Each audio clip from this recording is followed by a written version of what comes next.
DYSP કેજે Chaudhary CID crime Gandhinagar, બરાબર? એટલે પેલા કોપીરાઇટના કેસોમાં હા સાહેબ આ ગુરુ પપ્પાને ફોન કરતી આવ્યો.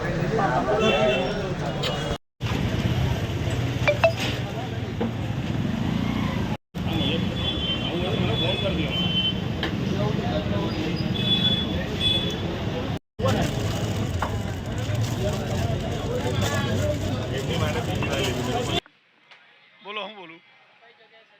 હા, આજે વડોદરા મણિમાતાના ખોચાની અંદર મોબાઈલની દુકાનોની અંદર સીઆઈડી ક્રાઇમ ગાંધીનગર તરફથી કોપીરાઇટના ભંગ થતો હોય, ડુપ્લિકેશન એસેસરીઝ વેચાતી હોય એ અંતર્ગત રેડનું આયોજન કરવામાં આવેલ છે અને અહીંયા 4 દુકાનોની અંદર તપાસ ચાલુમાં છે. મોબાઈલના અલગ અલગ સ્પેર પાર્ટનું અને મોબાઈલના કોઈ પણ મુદ્દામાલનું ડુપ્લિકેશન થતું હોય અથવા તો કોપીરાઇટનો ભંગ થતો હોય એ અંગેની તપાસ ચાલુ છે. હું KJ Chaudhary DYSP CID crime Gandhinagar.